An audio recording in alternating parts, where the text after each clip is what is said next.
So can you tell me in your own words what exactly do you understand by an article? What exactly do you understand by an article? आप अपने words में बताइए, आपको क्या पता है articles के बारे में? Then I'll explain further.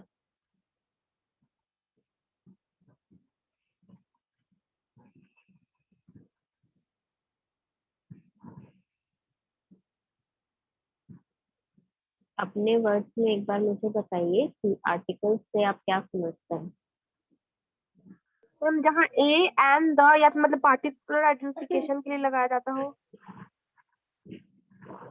Okay, yes, A and the are articles.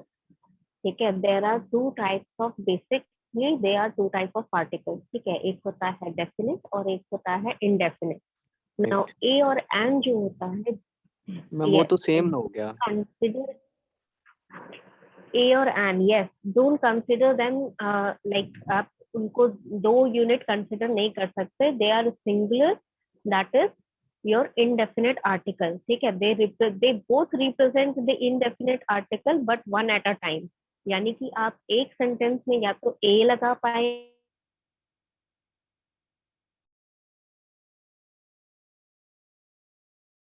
या फिर and लगा पाएंगे, तो इसीलिए the is your definite article which is representing your particular thing. आप किसी भी चीज में कोई पर्टिकुलर थिंग को रेफर कर रहे हैं, कोई पर्टिकुलर पर्सन को रेफर कर रहे हैं, you will be using the in that same sense. Okay, तो यहाँ पर लिखा हुआ भी है दैट डेफिनेट पार्टिकल्स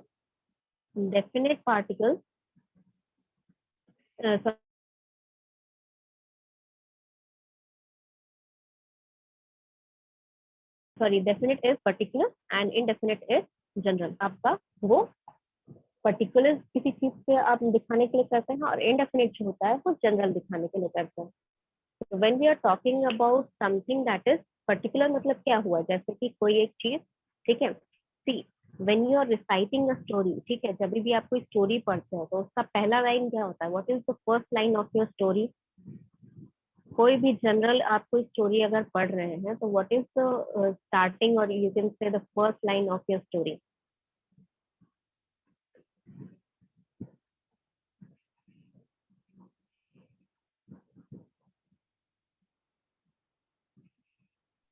मैम दा से स्टार्ट होता है कोई भी स्टोरी। द से नहीं स्टार्ट होता है. See, basically when there's a starting of a story, your characters are introduced, right? आप किसी भी स्टोरीज में कैरेक्टर पहले इंट्रोड्यूस होता है, तो कैसे इंट्रोड्यूस होता है कोई character? There was a girl who used to live in that village, और there was a man, he owned a shop of something. ठीक है, तो वहां पर अ मैन जो आ रहा है, अ गर्ल जो आ रहा है, वो अ इसलिए लग रहा है बिकॉज दे आर इंट्रोड्यूस्ड और they are mention for the first time. ठीक है, यहाँ पर आप नीचे देख सकते हैं, it is already mention that when it is mention when you are mentioning something for the first time, see here it is written, when it is mentioning for the first time, ठीक है, when it is mentioning for the first time and it represents no particular, when it represents no particular thing. ठीक है, यहाँ पर no particular thing को refer किया जा रहा है, या फिर आप किसी चीज को फर्स्ट टाइम लिख रहे हैं, फर्स्ट टाइम मेंशन कर रहे हैं, तब वहां पर आप ए या फिर एन लगाएंगे. ए पर्टिकुलरली लगाते हैं तब जब आप किसी चीज को सिंगुलर में लगा रहे हैं. Where do you use an? An कहाँ यूज करते हैं मुझे बताइए, एन कहाँ यूज करते हैं आप? एन आप कहाँ यूज करते हैं?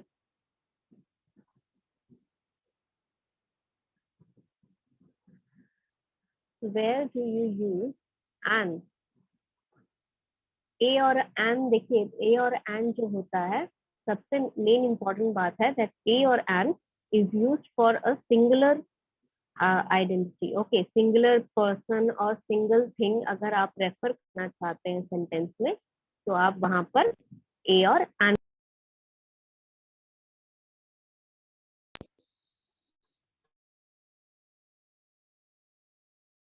तो एन आप कहाँ लगाते हैं? एन का रूल क्या है? Where do you use an and where do you use ए?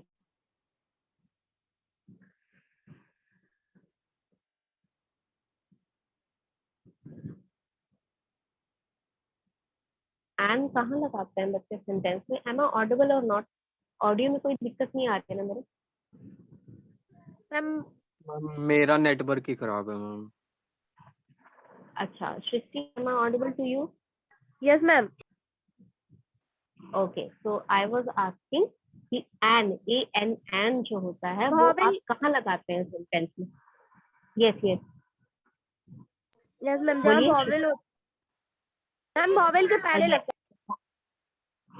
बिल्कुल, आपके जो भी वर्ड्स हैं जो वॉवल से स्टार्ट होते हैं, ठीक है, जो वॉवल से स्टार्ट होता है, यानी कि यहाँ पर जो अम्ब्रेला लिखा गया है, ठीक है, या फिर अगर मैं कहूँ कि मुझे क्या किससे सेंटेंस बनाना है कि there was an honourable man, ठीक है, ऑनरेबल, ऑनरेबल का स्पेलिंग क्या होता है?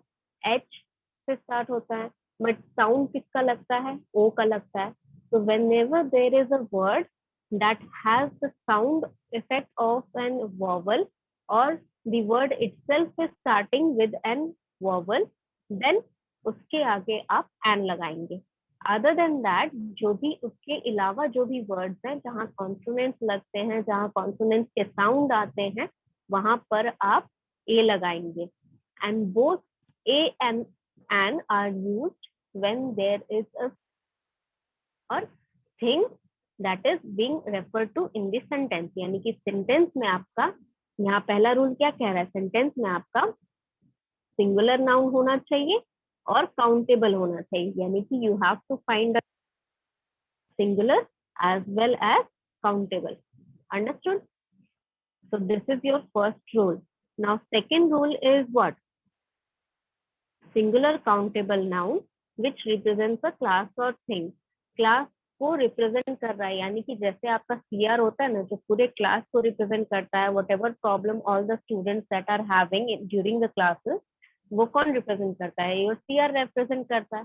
तो similarly if you are formulating a sentence, ठीक है, जब आप एक सेंटेंस फॉर्मुलेट कर रहे हैं जहां पर आप सिंगल आइडेंटिटी को यूज करके, यानी कि एक सिंगल थिंग या सिंगल नाउन को यूज करके पूरे ग्रुप को रेफर कर रहे हैं, एक बात बोल रहे हैं, तो सिंगल नाउन को यूज करके आप पूरे ग्रुप के बारे में बात कर रहे हैं, at that point of time you are using a और an in front of the singular noun. Okay, यहाँ पे देखिए क्या लिखा है कि that if you are before a singular countable noun which represents a class or thing। तो यहाँ पर पहला एग्जाम्पल में देखिए क्या लिखा है कि that vehicle must be insured। अब vehicle must be insured का मतलब क्या हुआ? A vehicle must be insured का मतलब क्या हुआ? It means all vehicle और any vehicle, यानी कि सारे vehicles को आपने एक vehicle का रिप्रेजेंटेशन देकर उसमें आपने जो भी कहना चाहा वो सारे व्हीकल्स के लिए रिप्रेजेंट होगा या फिर हर एक व्हीकल के लिए रिप्रेजेंट होगा, राइट। ऑल या फिर एनी का मतलब क्या हुआ कि जितने भी व्हीकल्स हैं, कोई भी, अगर आप व्हीकल खरीद रहे हैं, मैं व्हीकल खरीद रही हूँ, कोई भी खरीद रहा है, तो खरीदने से पहले या खरीदने के बाद आपको उनसे इंश्योरेंस करवाना चाहिए अपनी गाड़ी का। ऑलराइट, तो all and any mean that कोई भी गाड़ी हो या सारी गाड़ियां हो, उनको आपको इंश्योरेंस करवाना है। तो hair vehicle or any vehicle. Similarly, in the second example, a child means love. मतलब क्या होता है कि कोई भी चाइल्ड, यानी कि ऑल चिल्ड्रन हो सकता है या फिर एनी चिल्ड्रन और एनी चाइल्ड मीन्स लव। और चाइल्ड क्यों लिखा यहाँ पर, ऑल चिल्ड्रन क्यों नहीं लिखा? Why are we if we want to represent all vehicles or any vehicles, ठीक, all vehicles or any vehicles तो sentence सही है, but if I'm using a child needs help, instead of this we are writing that all children need help, love, or in another class someone said कि the children need help। दोनों में क्या different होगा? अगर मैं the लगा दूं यहाँ पर, ठीक है, instead of a if I use the, ठीक है, a is your indefinite definite article. तो अगर मैं द लगा देती हूँ सेंटेंस में, the child needs love, then what is the difference between the two? यहाँ पर एक सेंटेंस है आपका, ओके, यहाँ पर देयर इज अ सेंटेंस कि first what is your sentence, पहला सेंटेंस क्या है कि पहला सेंटेंस क्या है आपका?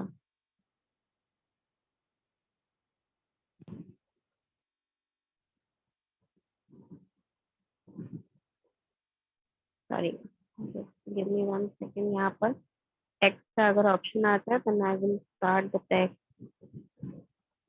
अच्छा, टेक्स्ट का नहीं ऑप्शन आ रहा है, चलिए छोड़िए। Then this is your what, आपका पहला क्या रहेगा? पहला सेंटेंस ये हो गया that a child needs love, and second sentence हो गया the child love. What is the difference between the two things? यहाँ पर अ लगा है, अगर अ की जगह, अगर यहाँ पर अ की जगह मैं द लगा दूं इस सेंटेंस में, तो क्या अंतर हो जाएगा दोनों सेंटेंसेस के बीच में?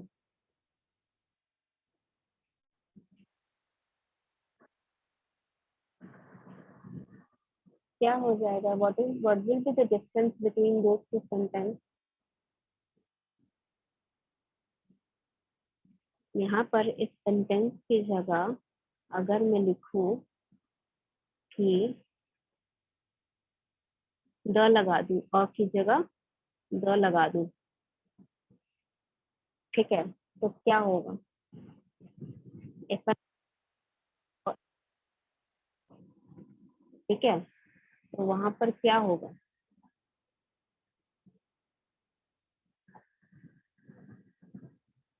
The child needs help, love, तो दोनों में क्या अंतर होगा? द किस लिए लगाते हैं आप? What is meaning of what part of article does it represent? किसी स्पेशल चीज के द लिए कौन मैम। सा आर्टिकल है?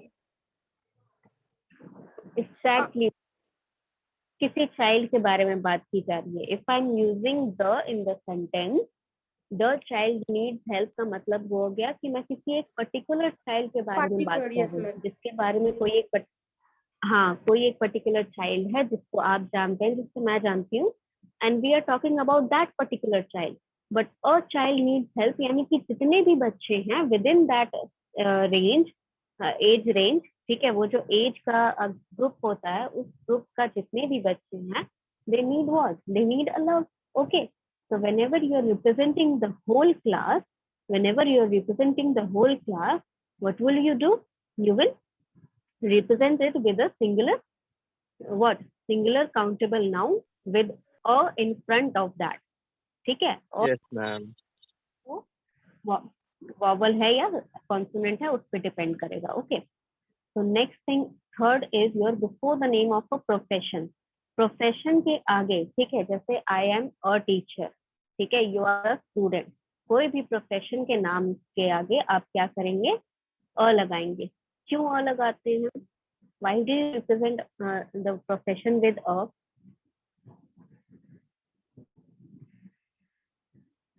सोच के देखिए, अगर एक प्रोफेशन है, ठीक है, तो how many people are representing that profession? ठीक है, if I am a teacher, then am I the only one who is teaching? क्या मैं अकेली टीचर हूँ या मेरे अलावा और भी टीचर हैं?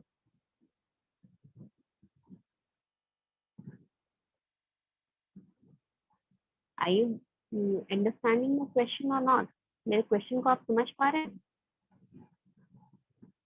If I am saying this sentence that I am a teacher, ठीक है, तो वहां पर टीचर का क्या हुआ? टीचर एक प्रोफेशन हो गया, ठीक है, तो Yes, उस ma'am. प्रोफेशन में मैं अकेली तो नहीं हूँ, I am not the only one who is teaching. तो profession represent what? The class of thing, the class of thing जो है उसकी जगह द क्लास ऑफ पर्सन, ठीक है, यहाँ पर थिंग की जगह क्या आ जाएगा? पर्सन आ जाएगा। Understood? So instead of representing a class of things, here it is representing what?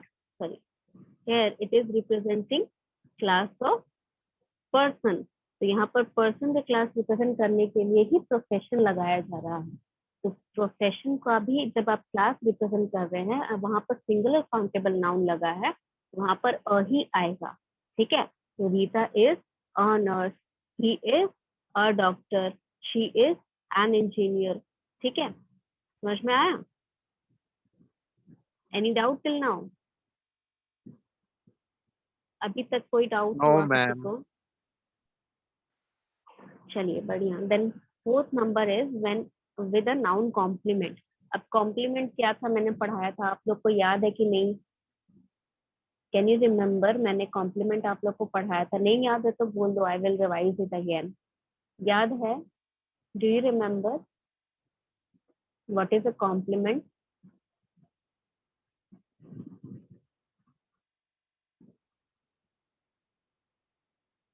Do you remember what is a compliment? The complement is a part of the sentence that is used to complete the sentence with a meaningful, with something that is meaningful in the sentence। ठीक है, जैसे कि आपका कोई अगर sentence है जहां पर वर्ब और सब्जेक्ट दोनों मिला के सेंटेंस कंप्लीट नहीं कर पा रहे हैं, कोई मीनिंग नहीं दे पा रहे हैं, वहां पर एक एक्स्ट्रा वर्ड जोड़कर या एक फ्रेज जोड़कर जो कुछ बनता है सेंटेंस को कंप्लीट करने के लिए, एक मीनिंग देने के लिए, उसको बोलते हैं complement.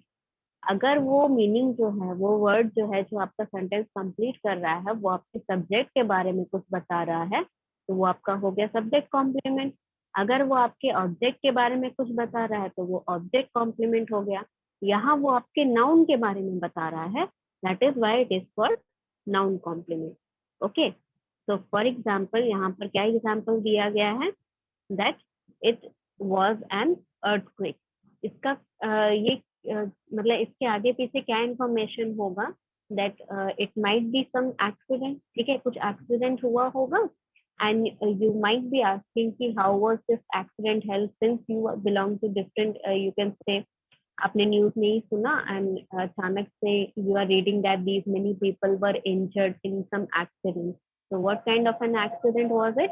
It was an earthquake। ठीक है, तो यहाँ पर it was an earthquake जो बता रहा है, ये जो it है ना यहाँ पर, ये प्रोनाउन है। ठीक है, तो to represent this that it क्या है, it क्या है, it आपका earthquake। so this is what it is representing। तो यहाँ पर आप जब लगा रहे हैं कि it आपका क्या हो गया, it was an earthquake, it के बारे में को बता रहा है, तो वो it was a tiger, that again it क्या था, टाइगर था। तो it is यहाँ पर किसका रिप्रेजेंटेशन हो रहा है, it के बारे में बताया जा रहा है, यानी इसमें नाउन आपका कॉम्प्लीमेंट ही आ रहा है, अदरवाइज प्रोनाउन यूज हो रहा है। ठीक है, सेंटेंस में आपका इट यूज हो रहा है, देयर यूज हो सकता है, दे यूज हो सकता है, what ever pronoun they were using in the sentence, वो प्रोनाउन यूज हो रहे हैं, बट आपका नाउन कहाँ पर यूज हो रहा है, कॉम्प्लीमेंट में यूज हो रहा है। That means to tell about the pronoun, pronoun के बारे में बताया जा रहा है, यानी कि यहाँ पे सब्जेक्ट के बारे में बताया जा रहा है। It is also subject complement because it is telling you about something about your subject. It जो है वो आपका सब्जेक्ट है, तो इट के बारे में कुछ बता रहा है, तो it is also subject complement plus it is the noun of the sentence, that is why it is a noun complement. Understood? Any doubt till now? यहाँ पे देखिए फिर अर्थक्वेक है, E is your what, vowel, तो an लगा है। Tiger, T is your consonant, तो यहाँ पर ए लगा है। ठीक है, यहाँ पे तो इस चीज में तो कोई डाउट नहीं होना चाहिए। अंडरस्टूड? कोई डाउट है यहाँ तक? Can we move on further? See next is your with certain number, यानी कि जब आप कोई नंबर रिप्रेजेंट कर रहे हैं, ठीक है, जब आप काउंटिंग कर रहे हैं या मेजरमेंट, आप काउंटिंग और मेजर करते हैं तो 1 आता है ना, जैसे 100 हो गया, 1000 हो गया, 1 मिलियन हो गया, 1 1 रुपीज हो गया। whenever 1 a, instead of 1 you can write a 100 rupees. ठीक है, 100 रुपी मतलब क्या हो गया कि 100 रुपए। 1000 रुपी मतलब वही हुआ जो सेम मतलब होगा 1000 रुपीज। ठीक है, अगर मैं यहाँ लिखूं he has 1000 रुपीज, ये जो एग्जाम्पल है यहाँ पर लिखा हुआ है that he has 1000 रुपीज। ठीक है, यहाँ पर 1000 की जगह अगर मैं लिख दूं, क्या लिख दूं, 500 रुपी, 500 रुपी नोट, नोट लिखा है तब ये सही है सेंटेंस। ठीक है, 1000 की जगह अगर 500 रुपी नोट लिखा है तो ये सेंटेंस सही है। क्यों सही है? क्योंकि उसमें बता क्या रहा है, 500 का एक नोट है उसके पास। अगर मैं यहाँ से नोट की जगह, अगर मैं यहाँ से नोट हटा दूं, ठीक है, मैंने नोट हटा दिया, ठीक है, सेंटेंस क्या बचा आपका,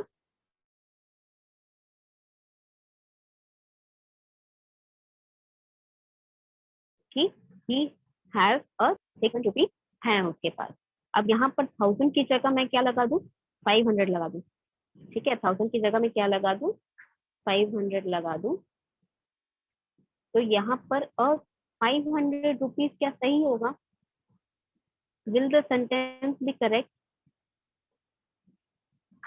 अगर मैं यहाँ 1000 की जगह 500 रुपीज लगा दूं, ठीक है, अगर मैं 1000 की जगह यहाँ पर 500 रुपीज लगा दूं, तो क्या ये सेंटेंस करेक्ट होगा?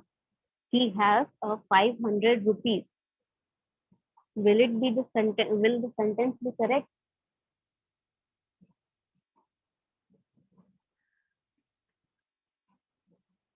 क्या ये सेंटेंस करेक्ट होगा अगर मैं 500 रुपी लगाऊं, नोट हटा दूं? नोट हटा दिया इसका क्या मतलब कि we are not talking about the tangible money. ठीक है, टेंजिबल नहीं, वो जो नोट है, नोट के बारे में बात नहीं कर रहे हैं हम, यहाँ पर नंबर के बारे में बात कर रहे हैं, यानी कि कितने रुपए हैं उसके पास। ठीक है, we are talking about the measure or counting of your money. ठीक है, काउंटिंग ऑफ योर मनी, कितना काउंटिंग कर सकते हैं वो मनी।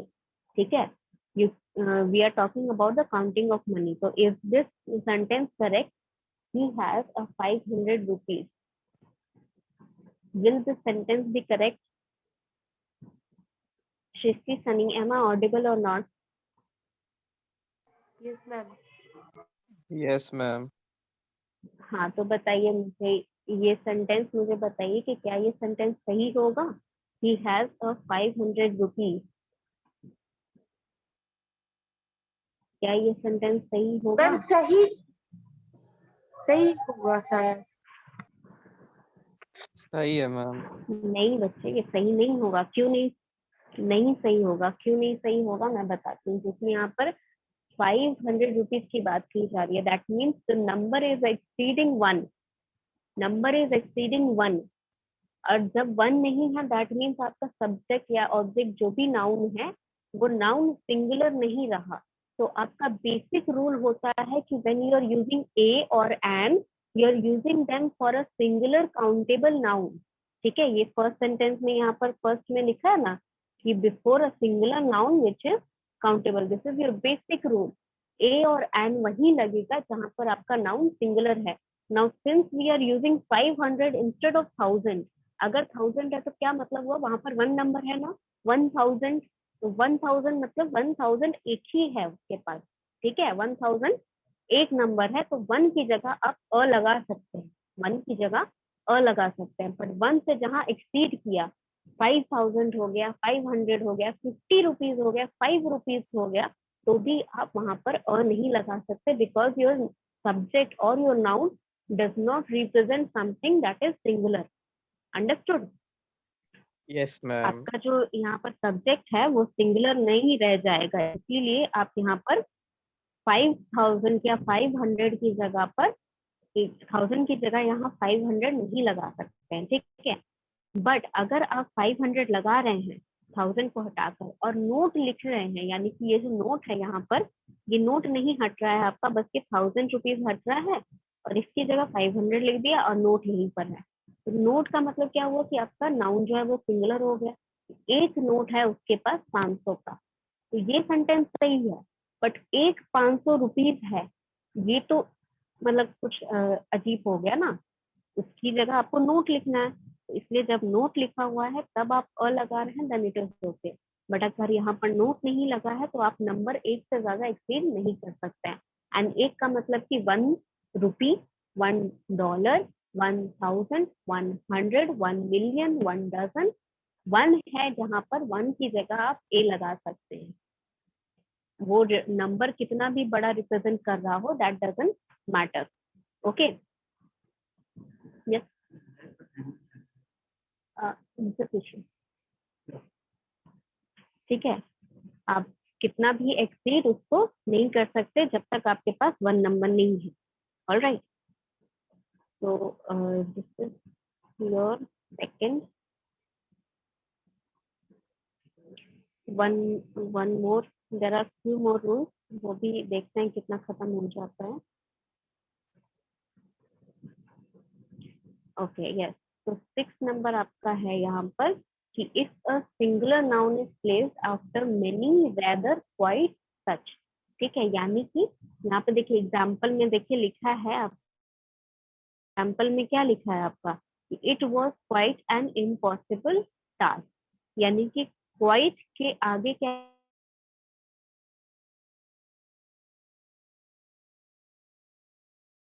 क्या लग रहा है, एंड लग रहा है। रेदर के आगे और एंड जो है उनके आगे आपका रैदर लग रहा है, क्वाइट लग रहा है, सच लग रहा है। यहाँ पे मेनी के साथ आपका एक सेंटेंस नहीं है। क्या आप मुझे मेनी के साथ एक सेंटेंस फॉर्म करके बता सकते हैं एग्जाम्पल में? मेनी मतलब एक से ज्यादा होता है, right? Many students attended the function, यानी कि एक से ज्यादा अटेंड किए हैं। तो मेनी के साथ आप अ लगा के कोई सेंटेंस ऐसा फॉर्म कर सकते हैं जहां आप सिंगुलर नाउन लगाएं। ठीक है, यहाँ फॉर्मेट देखिए, फॉर्मेट कैसा है, फॉर्मेट किस टाइप का फॉर्मेट है। यहाँ पे जैसे क्वाइट लगा है उसकी जगह मेनी लगेगा, फिर अ या फिर एन, फिर इम्पॉसिबल टास्क। इम्पॉसिबल टास्क यानी यहाँ पर क्या लगा है, impossible is your adjective and task is your singular noun. ठीक है, इसी फॉर्मेट में something before your sentence, starting of your sentence कुछ रहेगा, देन उसके बाद मेनी रहेगा, उसके बाद ए या फिर एन रहेगा, उसके बाद you can use singular noun with adjective or whatever if you want to add adjective. ठीक है, जैसे यहाँ पर rather a pity, pity is what, pity मतलब क्या होता है,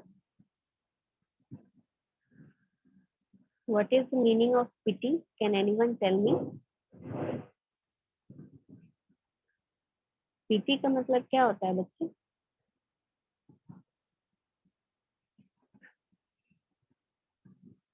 रुचि, is your network not good? Yes ma'am, network बहुत खराब है। अच्छा, तो ma'am am I audible to you? Ma'am पिटी पूछ रही है ना? हाँ बोलिए सृष्टि। पिटी मीन शायद दया होता है। हाँ हाँ, पिटी क्या होता है मैम बच्चे? Mercy, ma'am mercy. दया। हाँ, दया होता है। ठीक है, हाँ, समथिंग सिमिलर टू दैट। ठीक है, पिटी मतलब किसी पे दया करना, या फिर मान लीजिए आपको बुरा लग रहा है किसी चीज के लिए, something bad happened to someone. ठीक है, दैट इज पिटी। ठीक है, तो it is rather a pity I say. तो रैदर इज व्हाट, जो यहाँ पर वर्ड्स लिखे गए हैं उनमें से एक रैदर है, देन ए या फिर एन आ रहा है, फिर पिटी आपका क्या है, पिटी इज अ फीलिंग। तो इट इज व्हाट, कौन सा टाइप ऑफ नाउन होता है फीलिंग? Abstract noun. ठीक है, it is an abstract noun. तो एब्स्ट्रैक्ट नाउन है, यानी कि आपका ये फॉर्मेट पता चल रहा है कैसे हो रहा है। यहाँ पर रैदर आ रहा है, ठीक है, yes ma'am. Rather a, then your singular noun. ठीक है, तो उसी फॉर्मेट पे can you formulate a sentence that has many, यानी कि यहाँ पर रैदर क्वाइट सच की जगह मेनी रहेगा, फिर अ या फिर एन लगेगा, देन उसके बाद आपका सिंगुलर नाउन लगेगा। क्या आप वो सेंटेंस फॉर्म करके मुझे बता सकते हैं?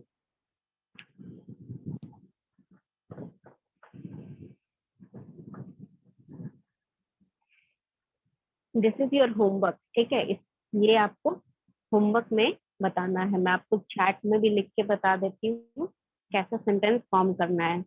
यहाँ पर कुछ रहेगा सेंटेंस से पहले, देन मेनी रहेगा, फिर ए या फिर एन रहेगा, then your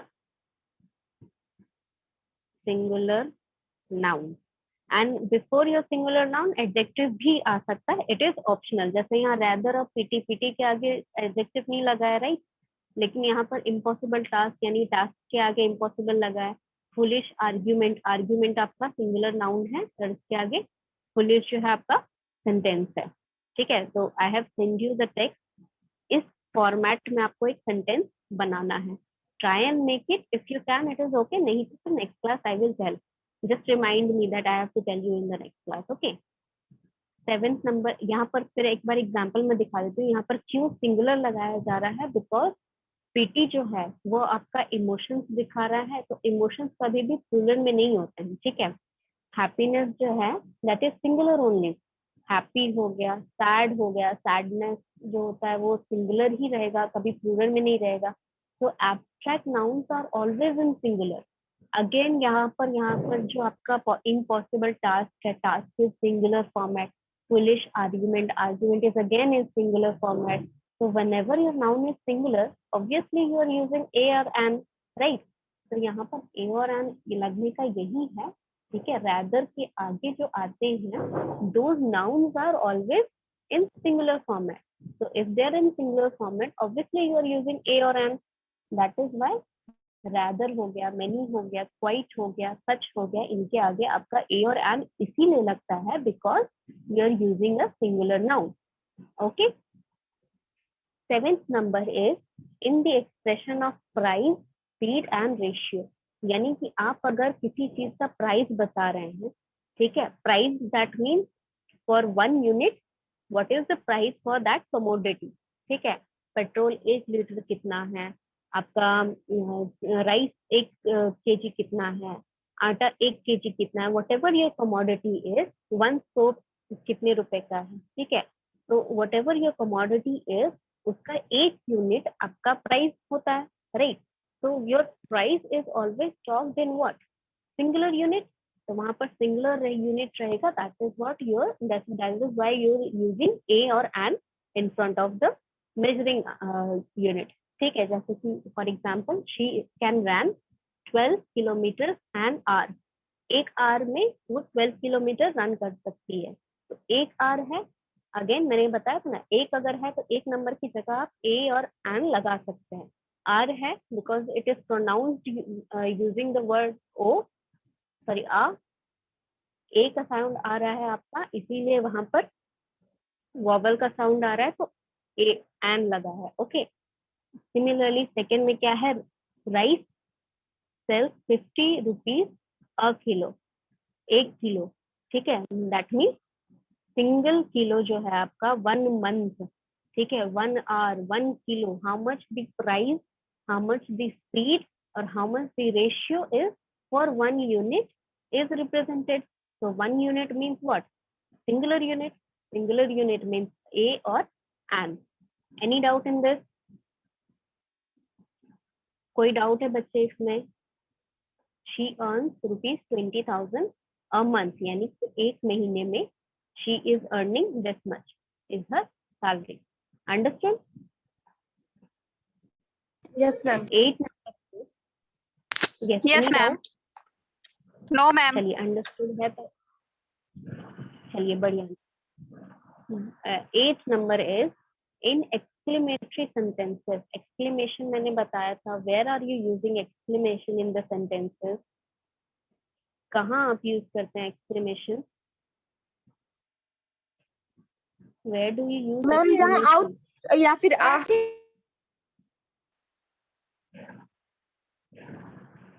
When you are using to express intense emotion, ठीक है, जहाँ पर आप intense emotion express कर रहे हैं, वहां पर आप exclamation का मार्क लगाते हैं, so that to show that whatever you are expressing, the sentence is expressing your intense emotion or feeling, ठीक है। Such a long queue, मतलब इसमें कितना आपको बुरा लग रहा है, कितना लंबा लाइन है, कितना वेट करना पड़ेगा। All your emotions are poured out with the format of single exclamatory mark. What a beautiful day, you are happy on that day, something good might happen, कुछ भी हो सकता है जिसकी वजह से you are happy about that, So what a beautiful day when you're exclamating this, that means you're expressing your happiness. So whenever you're expressing your happiness, तो हम हैप्पीनेस क्या होता है यहाँ पर देखिए फिर से यहाँ पर लिखा क्या है, सिंगुलर एंड काउंटेबल नाउन. जब आपका एक्सक्लेमेशन मार्क है और आपका सिंगुलर और काउंटेबल नाउन है तो ऑब्वियसली आपका ए और एन ही लगेगा, राइट. क्यों, एक ही लाइन है तो अ लगेगा. डे एक ही डे है, किसी एक दिन की बात की जा रही है, दैट इज व्हाई यहाँ पर अ लगेगा. So if there should not be any confusion if we are using a singular noun, चाहे वो